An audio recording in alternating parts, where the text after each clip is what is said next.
Hey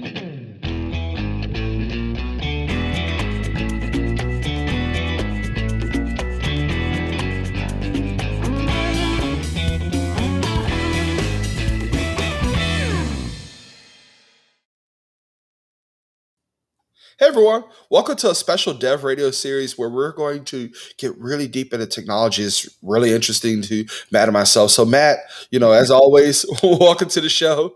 Um, Today, we're going to talk with Samir, a cloud solution architect who's been doing some really amazing things with Blazor and GraphQL. And as a developer, I'm super excited to see the demos, see some of the really cool stuff you have to show. So, Samir, welcome to the show. Hi, Sydney. Thanks. So I'm Samir Doshi, and like Sydney was mentioning, I'm a cloud solution architect here at Microsoft in healthcare.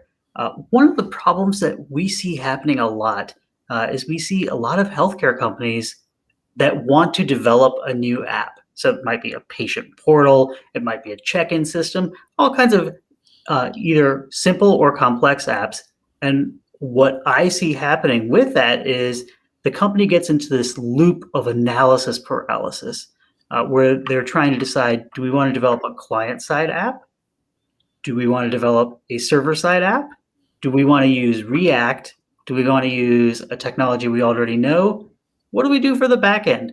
And a lot of these questions get raised, and what I see happening is the customers get stuck in this cycle of making these technical decisions back and forth amongst themselves, among the technology staff, without ever actually providing something to their end customer, patient, physician, clinician, whoever it might be, that is actually valuable. So by the time that something actually gets developed, it's so far out that the person who originally requested the app doesn't really care anymore.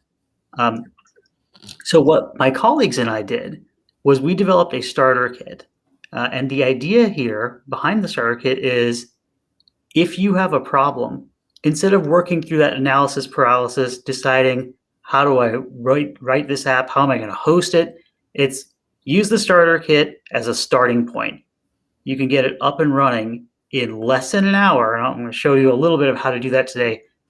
And then you have something that you can immediately show to your customers that is developed on a modern stack, it's secure, and that you can easily modify. Does that make sense, Sydney? Yeah, that makes a lot of sense to me. So I'm really excited for you to show us what you've built. Awesome. Super useful. Yeah. Cool. Okay, so everything that we've built is out here on GitHub.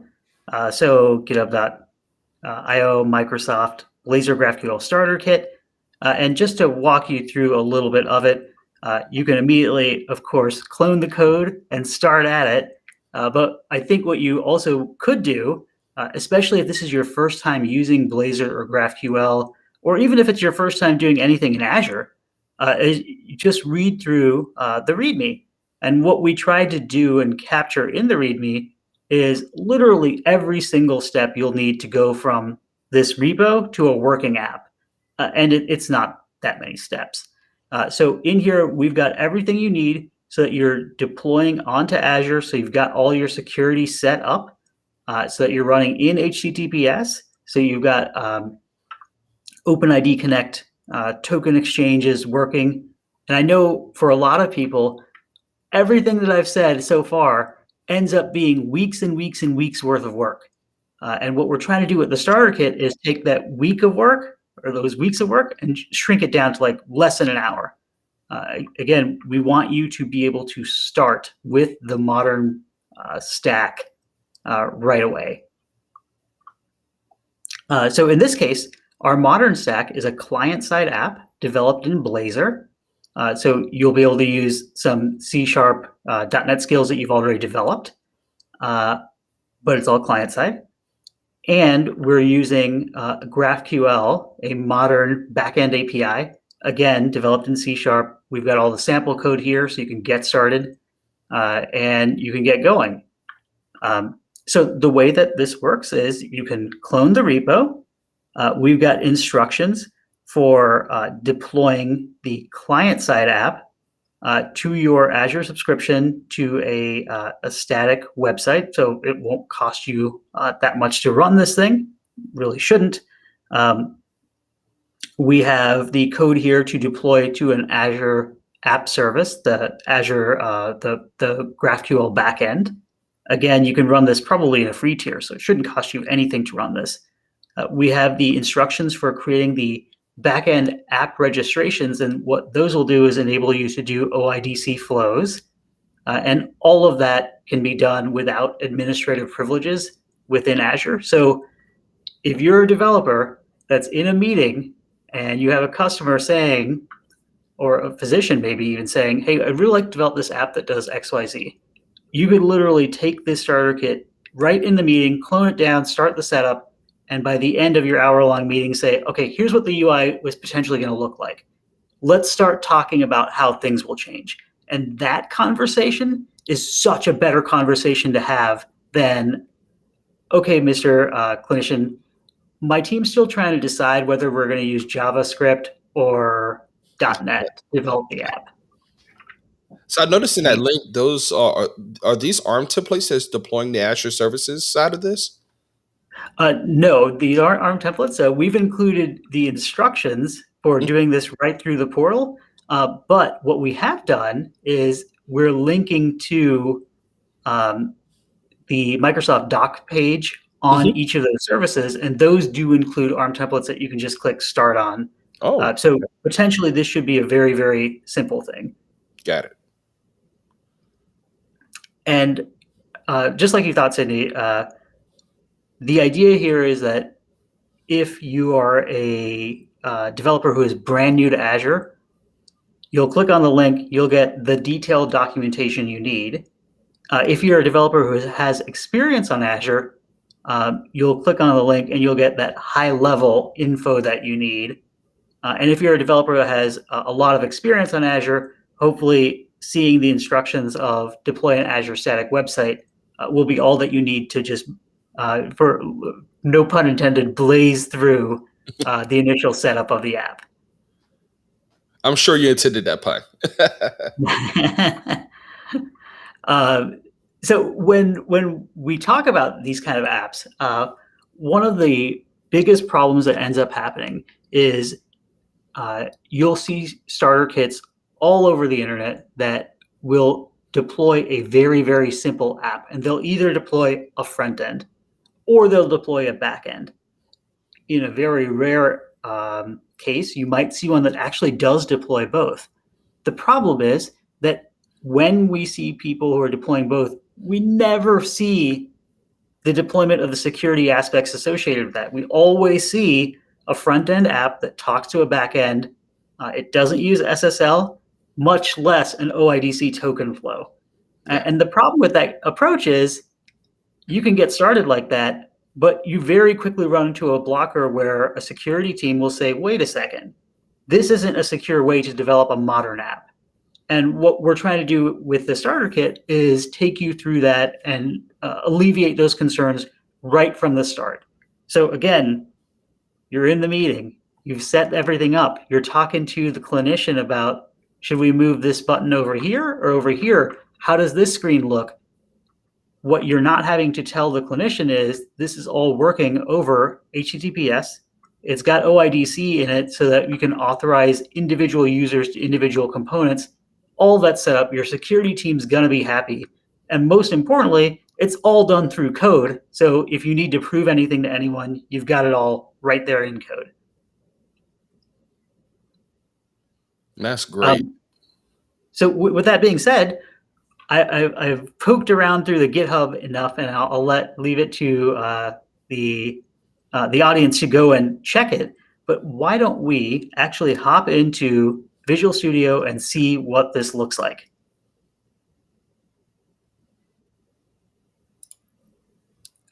Okay, so here is a Visual Studio application, and you can see that inside of our solution, we've only included 2 projects, and they're pretty well easily named. There's the UI portion that's written in Blazor, and there's the GraphQL backend.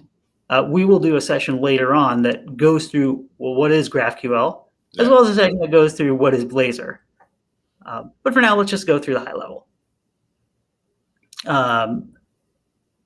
We've also included the docs section in here, so you can see the git ignore and the readme.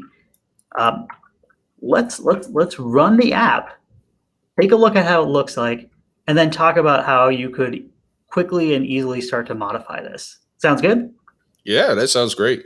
And while you're running the app, just letting the audience know that Matt and we put up a lot of really good webinar content on our YouTube channel. Well, we have webinars on MSAL and application registration. We have webinars on Azure Static Web Apps. So there's lots of content on our YouTube channel, Dev Radio. If you want to go and double click on any of these technologies, or you want to go deeper, we love these services. So it's always great to see them come up in demos again and again.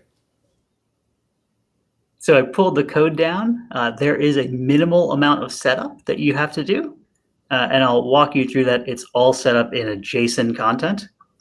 But let's go ahead and say that we've got the setup done. All we have to do at that point is click build, and then let's go ahead and click debug.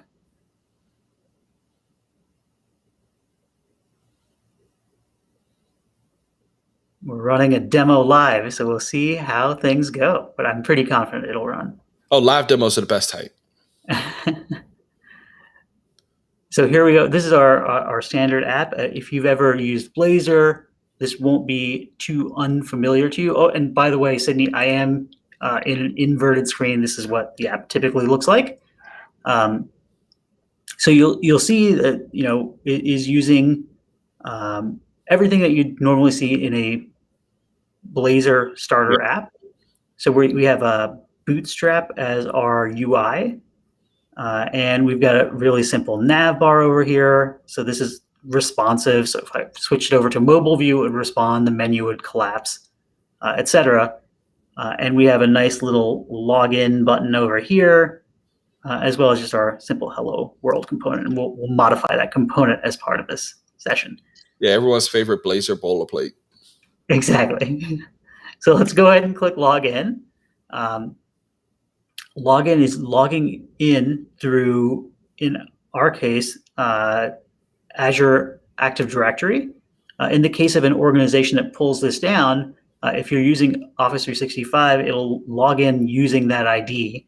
So this is especially nice in the enterprise, because when you pull up this app, you don't have to worry about things like single sign-on that should automatically be taken care of with your browser and your O365 login.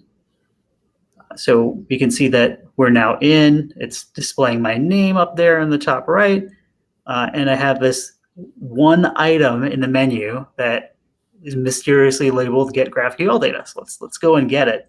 And a couple of things are going to happen here. This is almost all client side. There is a call to the server side to call GraphQL, but let's go ahead and click it. We'll see that. Zooming in a little bit. Sure, absolutely. Yeah, there we go. So here we are. We see that the GraphQL call is still happening, and it's done.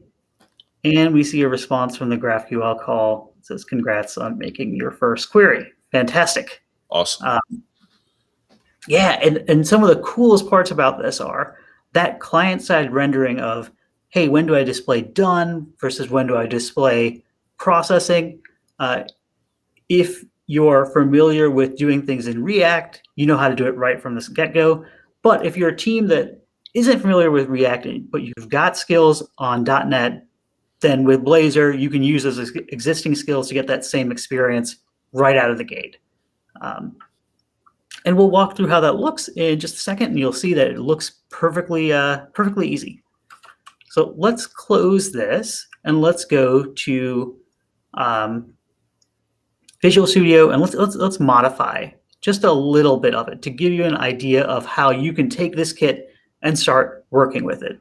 So we're going to make two very small modifications just for the purposes of showing you how that would work. We're going to change Hello World so that we don't have Hello World. We're going to change it to Hello Dev Radio. And on the GraphQL side, instead of saying congratulations on making your first query, we'll just make it say hello again. Just a simple message. All right, so let's close it. And while trying to modify the code, I'll also walk you through how this code is set up so you're familiar with that. So very first task we've got, just to remind ourselves of the task, is we're going to change hello world. So inside the Blazor UI project, we've got lots of components, and we'll do deeper dive sessions to talk through what those components are. But the important pages of note are the main page,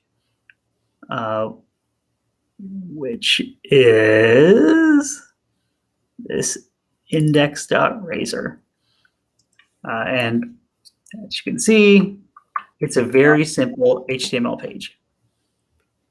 Hello world, a link, and look at that, the link is broken. But in Blazor, we can type anything we want just in standard HTML right inside of the Razor, inside of the Blazor component.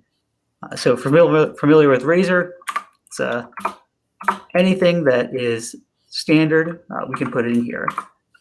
And since we're using Bootstrap, it's included with our template, we can also do some fancy Bootstrap containers. Just dump that into a container. Oh yeah, like containers, H1 class, display one. Like so, we've done so much Bootstrap over the years. It's so much fun. Display. Oh, I see the problem. I've got it out of the, and I'm not using proper branding there, but we'll leave that alone. No worries. So I hit save, and just to prove to ourselves, I'm hitting F5 to build and run, and that should be a quick build and run.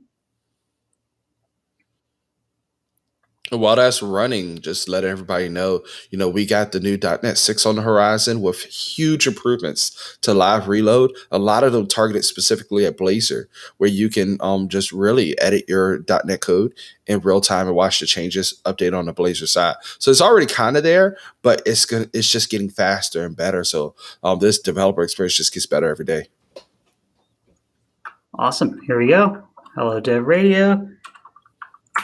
And then what I also wanted to show you is let's go look at that GraphQL component that is fetching the data. So there's a page on here, it's aptly named fetch data.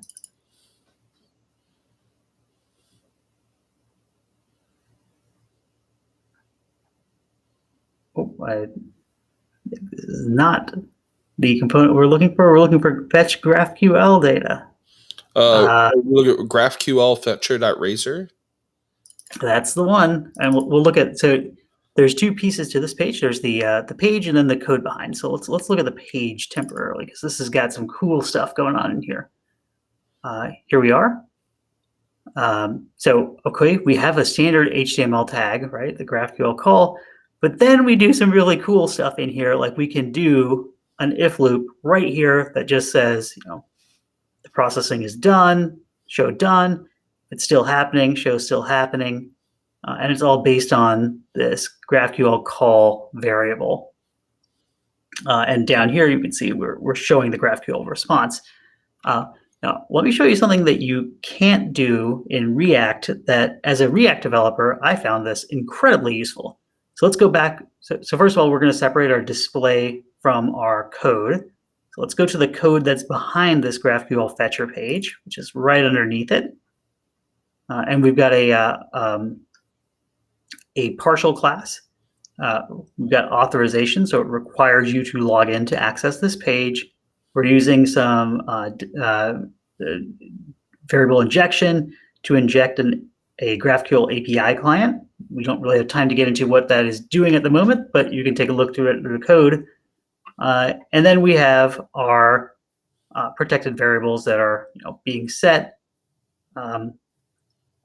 and are running. So something that is very, very interesting and not easy to do with React, but something that as a .NET developer you're probably very familiar with is the concept of actually going and doing very easy debug. So just like you would in any .NET application, we have this on initialization method. Let's go ahead and put in a breakpoint. Let's put it down here. There we go. When I run the app, I just hit F5 to build and compile and run. We'll log in, we'll navigate to there, and we'll get the experience that's very similar to the experience you've probably seen with a server-side app, but we're actually on a client-side app, which I thought is fantastic. I can't tell you, when developing code that runs in React, how often I'm ending up using console outs or other statements to debug. Yeah, same thing happened to me with Angular. I know because I would write Angular applications in TypeScript, and then they would translate to JavaScript, and then my breakpoints would be in JavaScript. Now I know that experience has gotten better, where there's some you can create mappings from the TypeScript back to JavaScript, but it's still not a native breakpoint like we're seeing with Blazor and C#, where it stops well, I say stop on a dime, right? It stops on a dime exactly where you expect it to stop. It's definitely on the JavaScript side, some layers of translation happening. Exactly. So you see when I brought up the dev tools, it shrunk the page because it's trying to be responsive. So we'll go ahead and go to that page. So we're on the init, and without touching anything, it kicked me over to Visual Studio. I've got all the things that one would expect in a debug. I can hold over these things, see what the values are, go down to my locals, see what's set up there, go to watches. I can F10 and F11 through the code to see what the problem might be. Can't tell you how valuable this is. Yeah, especially if it's a starter kit like you have, and it's not my code, and I want to really understand how it works, and I want to make changes. I can put breakpoints everywhere and really start walking through it and making changes piecemeal without having to add a ton of logging on my end just to figure out what the starter kit does. So this is absolutely awesome. Awesome. All right. So with that being said, let's move on to the next thing that was on our list of to-dos. Because what we're trying to do here, Sydney, is simulate. Our customer has requested that we change that message. We got to get them the response that they need, so they can get us their feedback that we need to make to go to our next iteration. Because we are all about moving fast and making our changes as the customer requests them. Yeah. Get in production, right? Exactly. All right, there we are. So the second project that's included in the starter kit is this GraphQL API. So the GraphQL API uses the hot chocolate package for GraphQL. It's a .NET, it's open source. You can find all kinds of documentation on it. What we've done is we've given you a starter kit version of that. And GraphQL is, again, might be a new topic to you, but if you haven't used GraphQL, you should. It's used all over the place. LinkedIn, Airbnb, Facebook, etc. use GraphQL to build very modern, very fast, very responsive sites. And it gets you past a lot of the errors that you typically see on REST applications. So we don't want to do REST. We want to use GraphQL instead. This is a starter kit, but what we did include for you right inside our resolvers is we've included a query class. And you can add additional queries in here, but we've got a very, very simple query. We have a welcome query. And it takes in a claims principal because what we want to do is, it's a secure API. So it can do things like pop in what your name is. The cool thing is we can log on the server side who made this request, perform deep auditing. Exactly. And Very, very valuable. Also, more importantly, it will get past most of the security reviews that you need to go through when developing a modern application, without you having to do anything, and you're doing it right from the starter kit, right from the beginning. So let's say, let's get our spelling right here. And again, pretty simple. We can return a string, but as you've noticed, this is a complex string. So we've got the personal name here, and you know what? Let's even be a little bit fancier and kind of do some stuff offhand that is always something that we see happening. Yeah, I think you have to add the using system. Oh, you're right. And let's do our fancy Visual Studio shortcuts. So I'm just going to do Control Dot. It's going to be I worked in intelligence. .NET for 6 years before I learned Control Dot. Control Dot has changed my life. Oh, and I think now is supposed to be capital. I'll give you another one that I think Hanselman mentioned offhand, never knew, is that if you don't want to spell out a method name, you could just spell it the Pascal case, uppercase letter. So if you wanted to get date time, you could just do capital D, capital T, and it'll come up in autocomplete. Say, what? Oh, really? Now that is handy. Yeah. Wow. Okay, so we've changed what our backend call is going to look like. So I'll hit F5 to compile and rerun. And I know this is a simple change, but we want you to have a starter kit to start with. And so the GitHub repo, all those details are going to be made available in the description box under this video. So if you want to get started with the starter kit, if you want to contribute, like I already see some Bootstrap things that maybe, somebody might want to contribute or to the state of the starter kit, please. That's the whole point of GitHub. Like, get in there and let's use this and, make it awesome, right? Exactly. So we'll go ahead and call GitHub, or call GraphQL. We're done. Okay. So we're not getting the response that we need or that we're expecting, and we're now wondering, hey, why is that? Why aren't we getting the response that we expect? And it is because let's use our troubleshooting skills to find out why that is. And it should only take us a second, and then we'll go and we'll fix the problem. So I'm going to go into my Edge debug tools. Go ahead, Sydney. I was going to say, we're in the Edge dev tools. You mind zooming in? Absolutely. Dev tools, yeah. I'm just going to refresh the page so I can remake those calls. No worries. So here we are. We're making the GraphQL calls. And I'm getting all kinds of stuff in here that I'm not interested in. So let me filter it down to just the XHR requests. And now I'm getting only, so I'm no longer showing pre-flight requests or anything like that. Yeah. Here's GraphQL. Let's take a look at the header. Okay, so we can see the response, and we're getting the response, the same one, which is cool, but it's not what we're looking for. And why is that? Let's look at the headers and see where we're making the request to. So I changed the code locally, but I am still pointing to our demo. Sites.net. Oh. Right.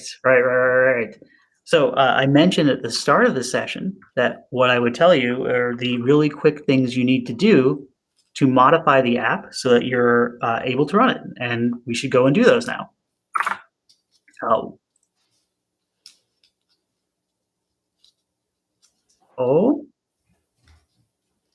When you first pull down the kit, in the instructions, there are all the setup that you'll need to do. Mm-hmm. One of the first things that you'll need to do is you'll need to modify your app settings.json file, your local app settings that configure how the UI app is pointed. Yeah, within the web root folder. Yeah, I see. Yep. So we'll just pop that open and we'll zoom in here on the base URL for the application. We see that we're using Yeah. the GraphQL Azure website. So instead, what we should have done, what we can do now is we can point it to our localhost.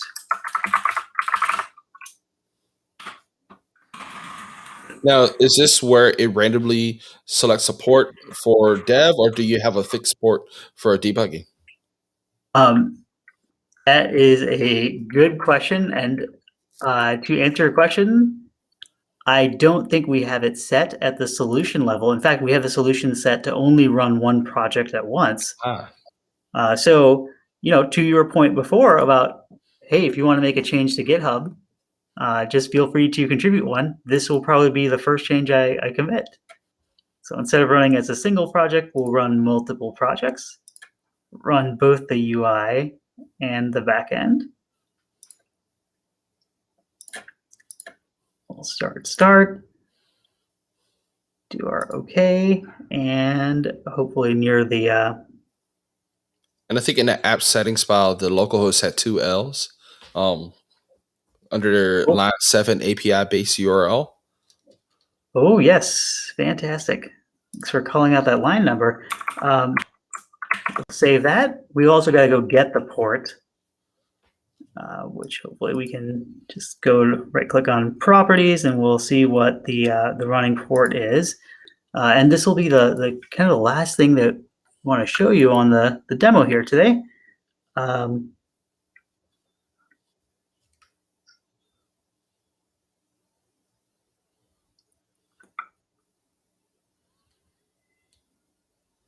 So we want to look at the debug action. What we should see is what the IIS port is that is going to launch a browser. 7. Okay, so my lucky number. 5979. Okay. Well, this is simple. I've done some development with Docker Compose in .NET where there's internal networking going on, and you have to figure all of that out, which is one of the cool things. It takes a long time to figure out the first time, but after that, you never have to worry about the ports and stuff again. They just beautifully communicate with each other. But that very first time, it's fun. So hopefully we'll be up and running here, and we'll be in a good spot. And if you were noticing on the app settings while it's running, a lot of other settings, the README that's associated with the repo explains all of them as well as where to get them. For almost all of them, it's simply just copying and pasting right out of the Azure portal. And if you're unfamiliar with the portal, like I said before, there are links that kind of deep link you into it. So now that we've changed the project, I want to acknowledge something different is going to happen here.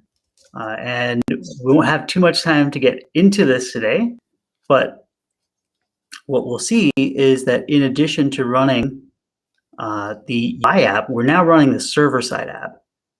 And we've configured server-side app to pop open a UI.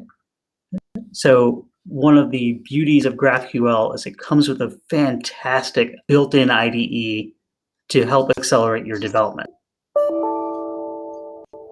Oh no, we really got it. So it's not gonna pop open. Because are you going to show Swashbuckle for .NET? Because I love that with the Swagger documentation. No, actually, and the best part about GraphQL is we won't need Swagger documentation. We'll get a better set of documents that's interactive and that will actually walk us through what all we need to walk through. So it looks like I'm getting a problem because unfortunately might be because there might be a problem with the port that we're trying to use here. So we'll try it again, and if not, we'll just switch the port number, right? We'll just switch the port number and see if that works. All right. So fingers crossed. Exactly. I think the problem might be that we're potentially trying to reuse a port that we really shouldn't be using.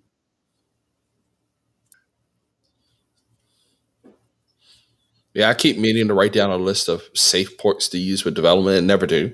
And always find out when I'm making up port numbers that, yeah, Windows doesn't like that. Yeah.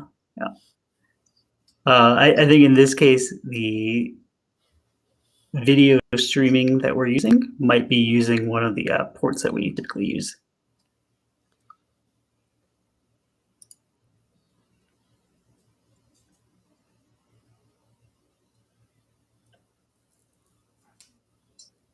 Okay, are we going to pop open here?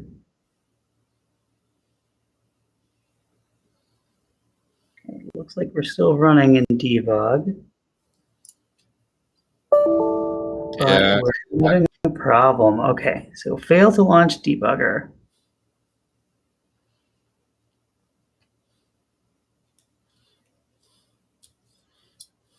We could always try the good old 8080 or 3030 to see if one of those will work.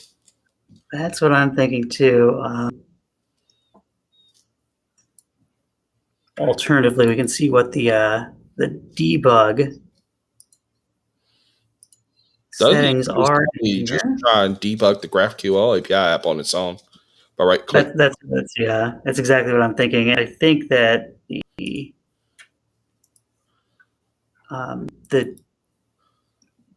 URL that we're launching to this debug session also, we should probably also modify it because we don't have a Swagger doc.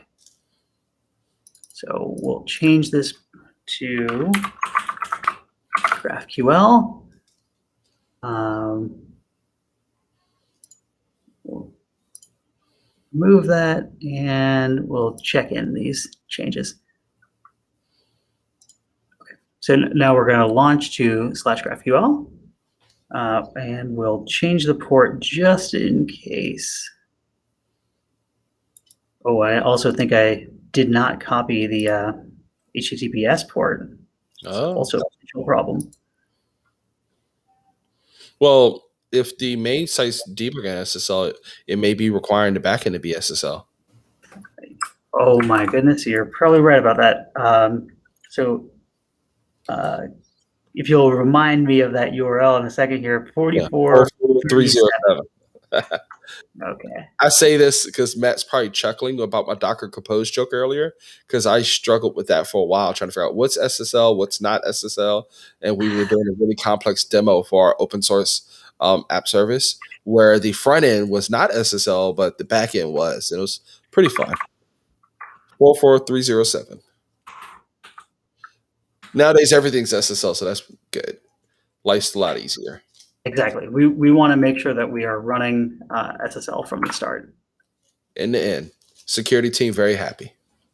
There we go. Exactly. All right. So I hit F5 to launch. We've launched both windows. We'll move them to the side so we can see. Hopefully, both of them come up.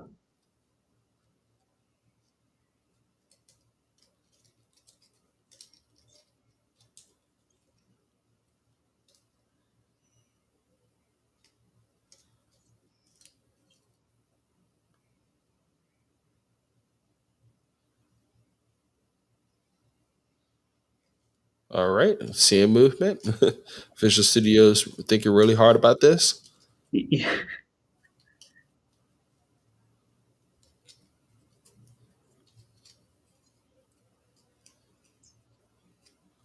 That looks like progress.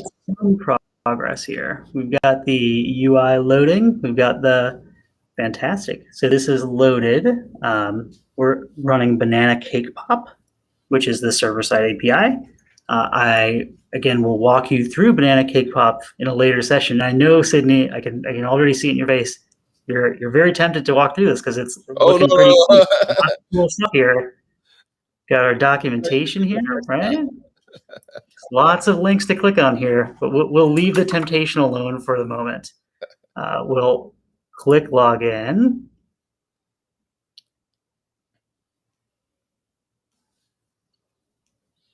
And we'll Right. call our GraphQL API. So fingers crossed, Still we'll happening. call local.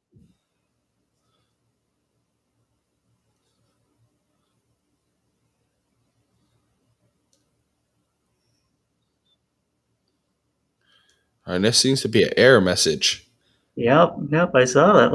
Let's take a look at our Edge debug tools to see. Oh, okay, so I'll have to have to refresh. But once it loads, we'll take a look at our Edge debug tools to see what the problem is. My guess is that that change of port that we just did is not reflected in Azure AD. So it's one of the setup things. So we're probably getting a oh, geez, even simpler. A CORS problem, I'm guessing. Okay, so before we go to the network stack, let's go back over to the console, confirm it's a CORS error, and be on our merry way. Should have gone to the console. That pre-flight course request. Yep. So in a standard that we see reflected everywhere, we've got CORS set up correctly on our Azure website, our production site for the starter kit, but we don't have it set up in the app. So we're relying on Azure to set that for us. Yeah. So Samir, this is fascinating. Like, a lot of this live debugging and stuff. We're definitely going to want to get you back to show how to configure cores on the server side and how I definitely want to run it through the GraphQL. I tell you right away, I'm chomping at the bit to do that. So this is definitely going to be the first part of a multi-part series where we're going to really go deep into how that GraphQL side works, how the Blazor side works, and how you can go from, cloning the kit to building out a net new application. So Samir, thank you so much for coming on. Matt, this was incredible, wasn't it? Couldn't get to my mute button fast enough. Yes, this has been great. I've learned a lot. So this is looking good. Definitely a fast start to solving the problem. Yeah. And Sydney, just to say, like, again, what we're really looking for here is to move past that analysis paralysis. Start right away with something that is secure, and have you start building on that so that you're getting feedback from your customer, your stakeholder, right away. So we want you to get that fast time to value. Absolutely. And again, this is pretty epic. It's awesome. And I'm looking at the clock. It's only been 40 minutes. So we're not even an hour in, and we can already show our client a working web application with a secure API that works, that's debuggable, that's testable. And then as you start to customize things and things, so some things work, some things broke, you're able to jump in, make changes quickly and on the fly. And we haven't even hit an hour yet. And we are really deep in the development process. So you're absolutely right. This is rapid iterative development at a level that's just not normally the case. So Samir, thank you so much for coming on. We're going to get you back. I'm definitely jumping in the bit to talk more about that back end. Absolutely. Thanks. All right, Matt. Thanks everybody. And we're definitely going to talk more about this when we go double click on that back end. We'll see you all later.